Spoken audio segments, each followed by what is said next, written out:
Hey, what's up guys? This is Ryan Zoo bringing you something that I think you'll all very much want to see. It is an epic best of 7 series between me and the one and only Anacondaz, or aliensrock50. He has a very popular YouTube channel for Bloons tower defense battles, and he's a very good player, and I really respect him a lot. I've learnt a lot from him already.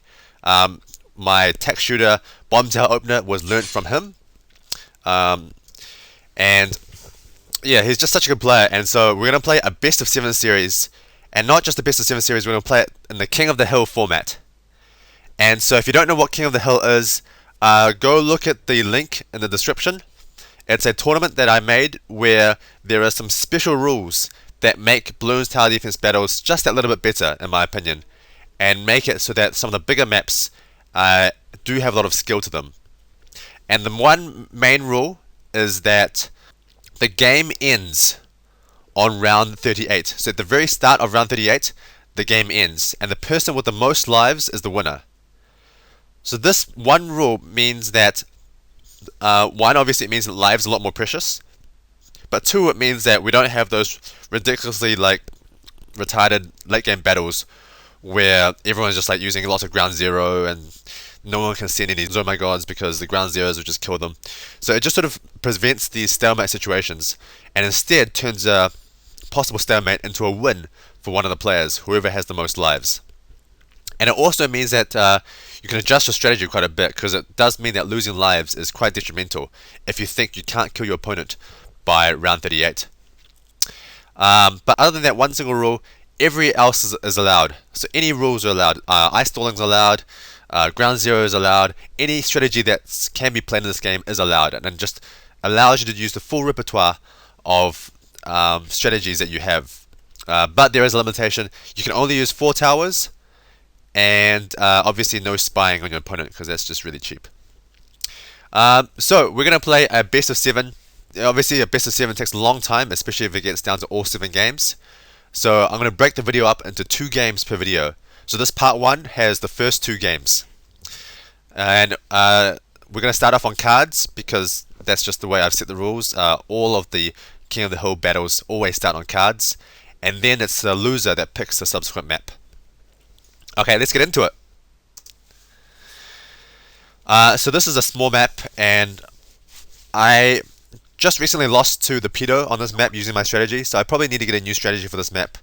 But nevertheless, I sort of have to use the same strategy because I haven't had time to test out other strategies.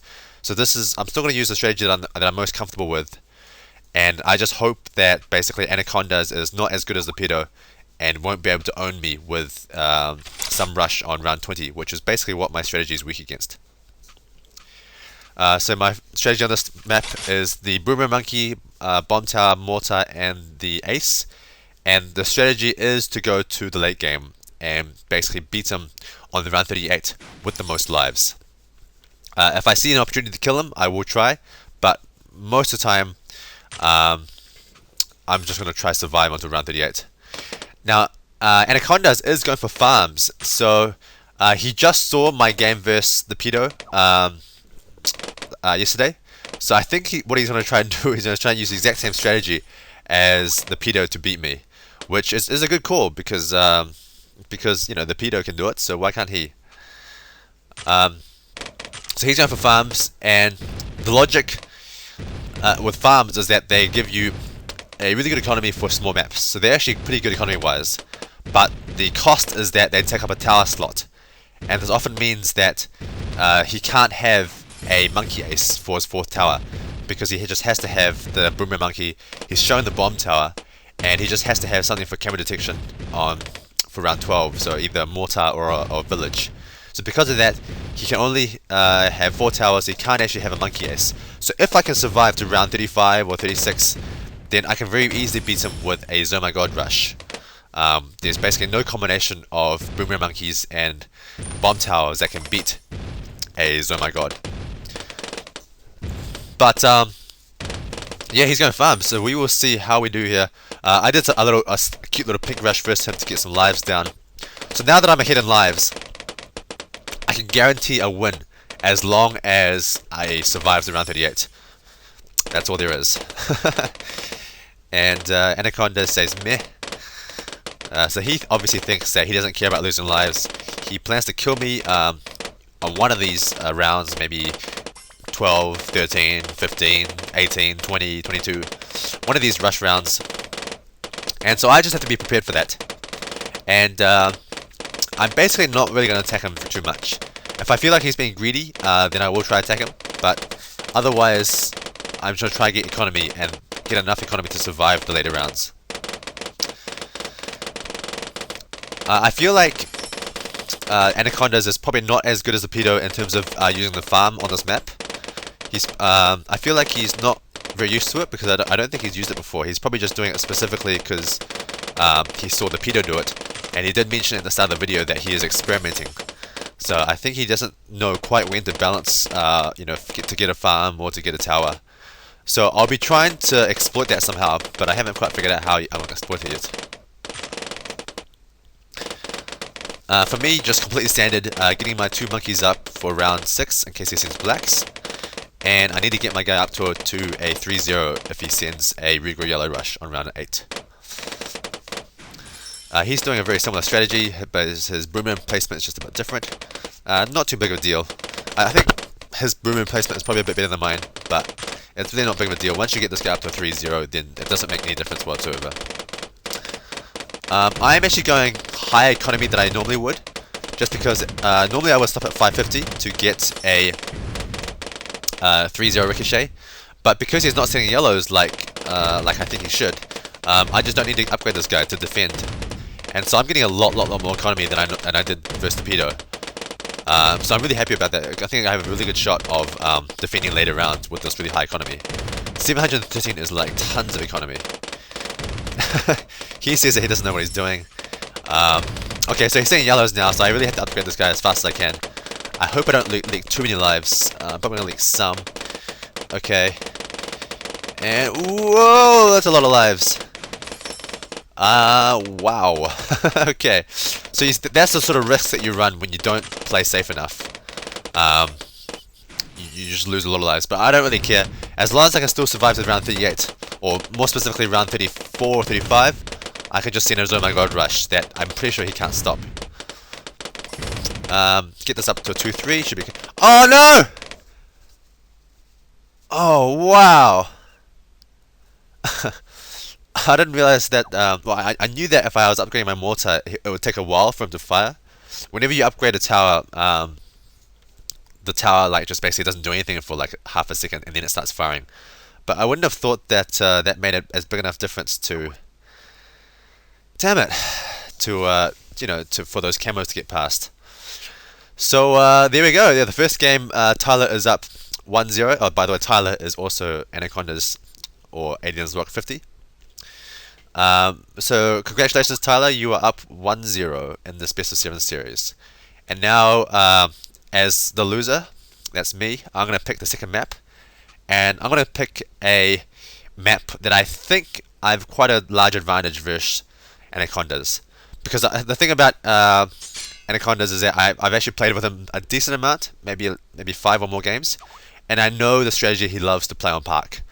And I think I know that there are ways to make him lose life on Park.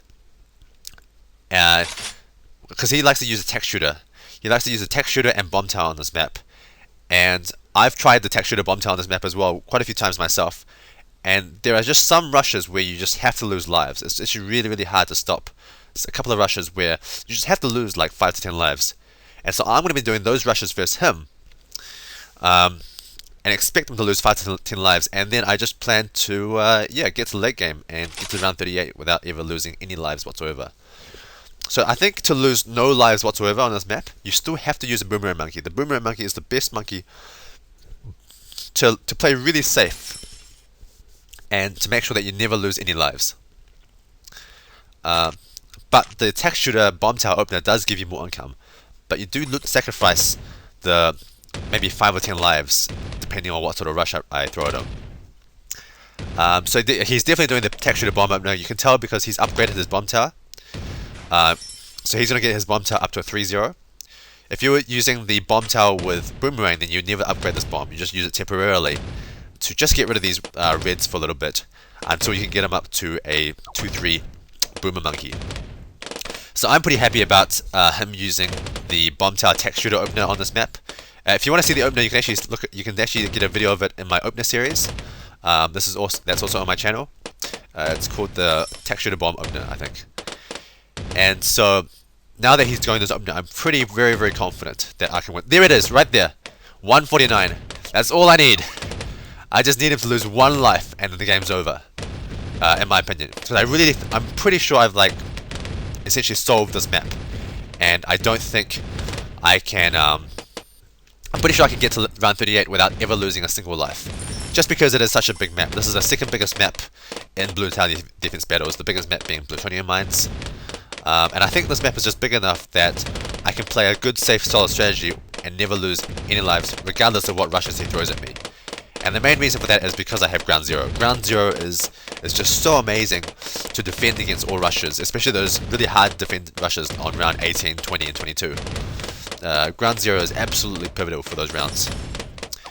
And so I could damage some more lives of his, because I actually these initial lives that you sort of hurt, that only happens sometimes. It sort of depends on the luck of the balloons. Sometimes it goes faster, sometimes it goes slower, and sometimes the bomb just misses it.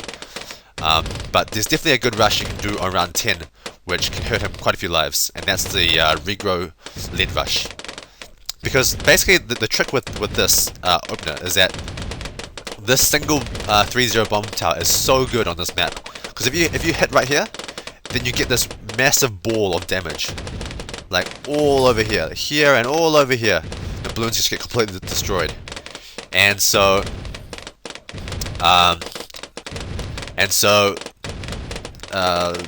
yeah, that's why this bomb tower is so good on this map, and that's why this opener is so good.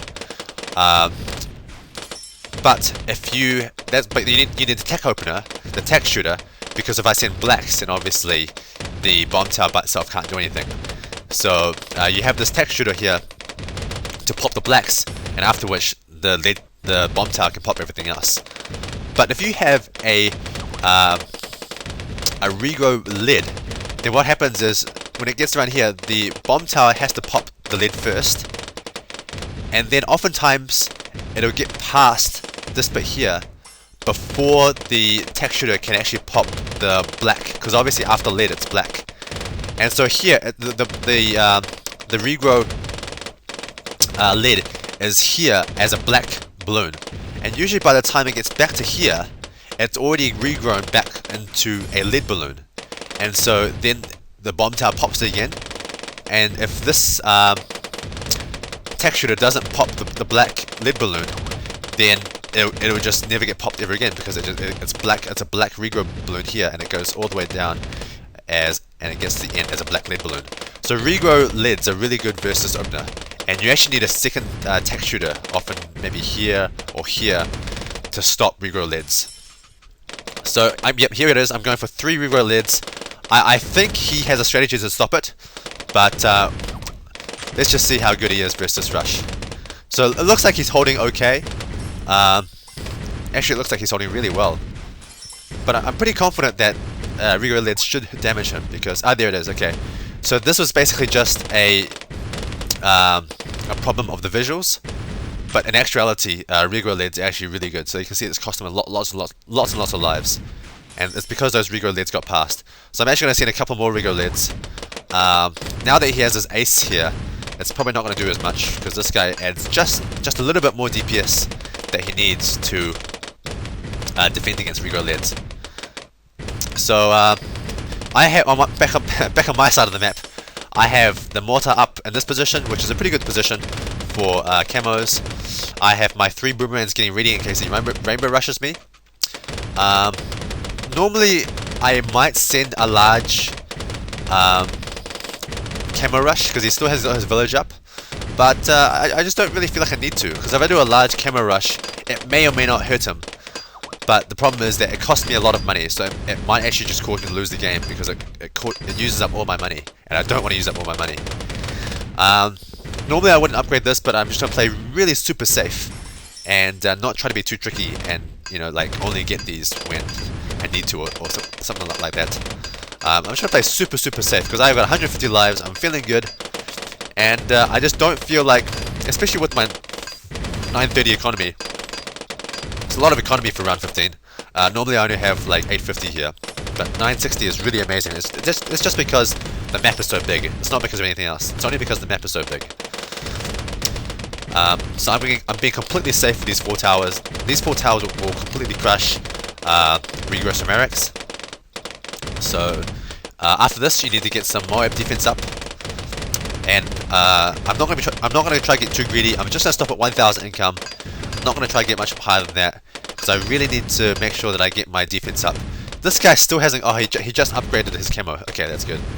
But I was going to say that he still hasn't got his camera up, but I just don't want to waste money to exploit that, because it's actually quite hard to exploit. And I have no idea if he hasn't the $2,000 saved that he needs to make this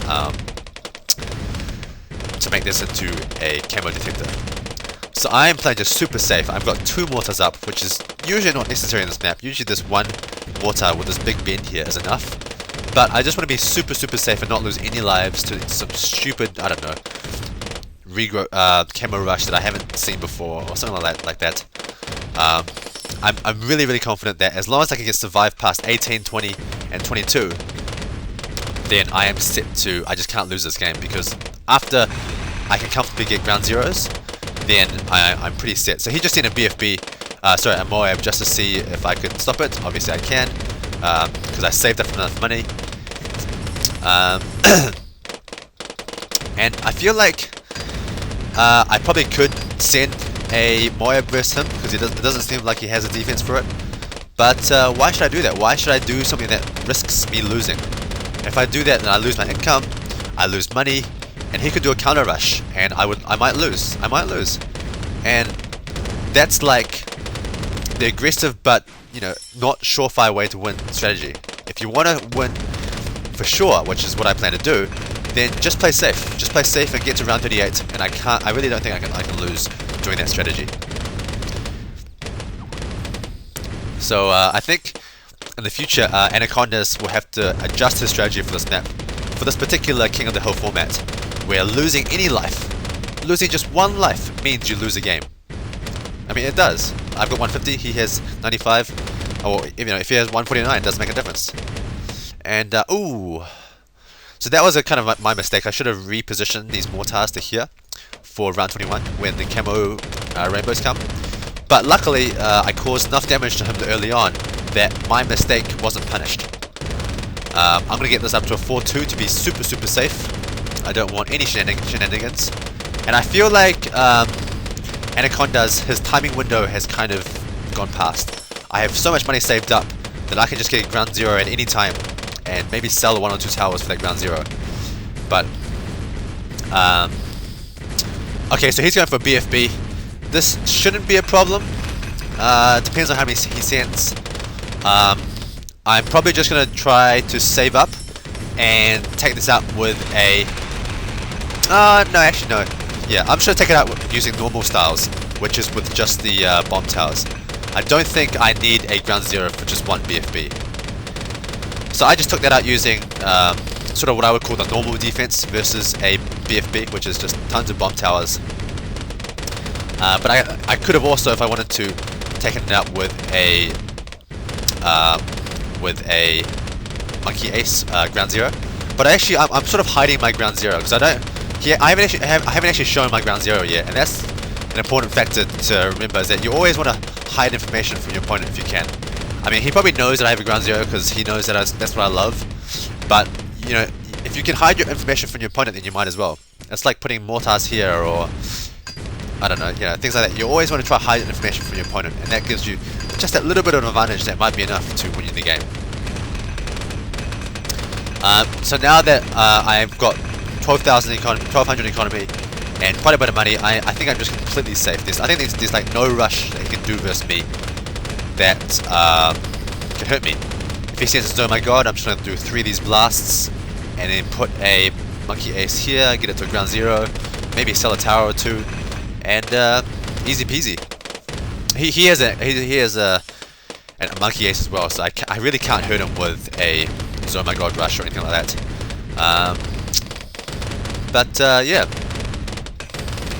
So really important, guys, for the King of the Hill tournament that you sort of adjust your strategies for these big maps so that you don't lose any lives.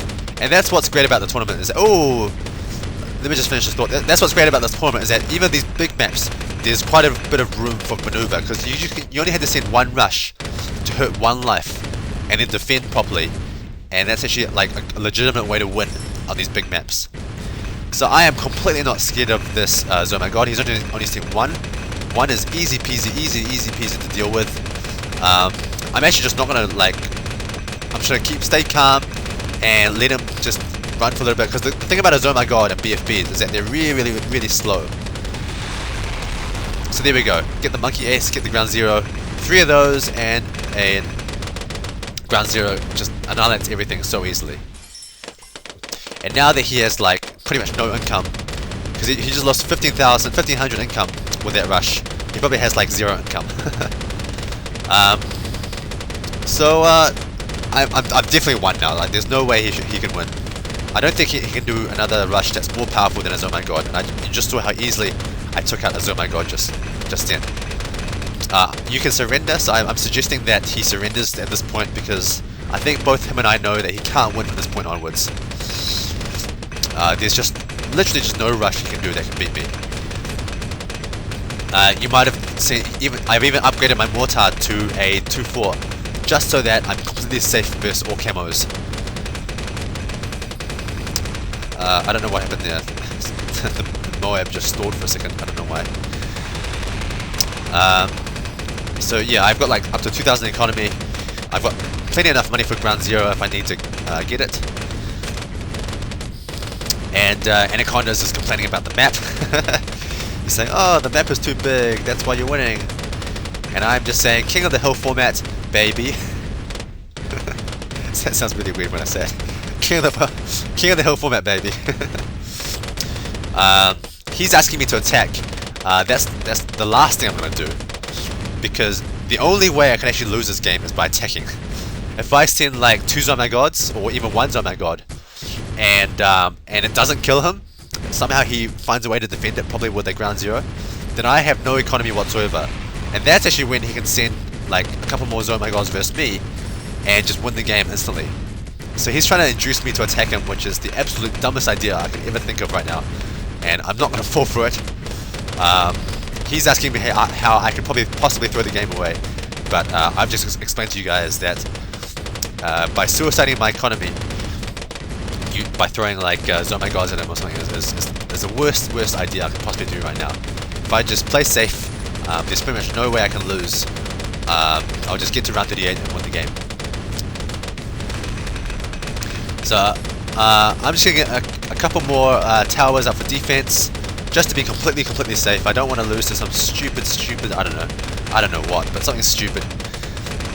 And yeah, these last 5 to 10 minutes might be a bit anticlimactic, but that's his thing. If he might go for a really large Oh my god rush on round 35 or round 34, just to see if he can maybe hurt some lives or kill me. But it's just not going to happen. I'm just so confident in my ground zero defense that, because I can just do especially with this map, it's so long. It's so long that I can probably do 4 or 5 ground zeros before the Oh my gods get to the end. So I mean, look how much money I have. I just have especially when I buy and sell, each ground zero only costs me $4,000, because each time I buy it and sell it, it's 25% of the total price, which is about 20,000. So it only cost me 4,000 for a ground zero. So basically, as long as I have 4,000, I can just do constant ground zeros all the time. Yeah, I could send a Oh my god right now to try to end the game quickly, but I actually think he has enough for ground zero, so I don't plan to send any Oh my gods whatsoever. So yeah, the cutoff, or the point which I win, is at this very start of round 38, and this applies for all King of the Hill format games. It's not the start of round 37. It's either the end of 37, or start of round 38. And yeah, we're just gonna keep waiting until I win this game. So I feel like because Anacondaz is not quite used to the King of the Hill format, I have quite a large advantage on some of these bigger maps, where he's just not used to playing with a strategy that doesn't lose any lives. He's just like too accustomed and too used to losing 1 or 2 lives every map. But I feel like he's definitely a smart enough guy where if we play another game on something like Plutonium, he'll have learnt from this game and will actually just, you know, try not to lose any lives in the bigger maps. And thus it becomes an actual stalemate. Because if we both get to round 38 and none of us lose any lives, then it really is just a draw. And that's it. So he's sitting a BFB, obviously BFB does nothing. Yeah, I'm just gonna keep doing round zeros until the end of the game. It's just because they have so much money. It's not a problem at all. I'm actually curious if he will lose by round 38 or if he'll just like lose because the towers will get past. I think his defense is enough to stop 2 BFBs, but who knows. So Anacondaz is not very happy with the way he lost this map. I'm telling him that he has to adjust his strategy for this King of the Hill format. You can't just leak lives willy-nilly when you're playing King of the Hill format, because every life really is quite precious. So he is suiciding now. He's gotten rid of all those towers. So I'm just gonna send there's some balloons at him. With King of the Hill, there is a lot of play, even on big maps.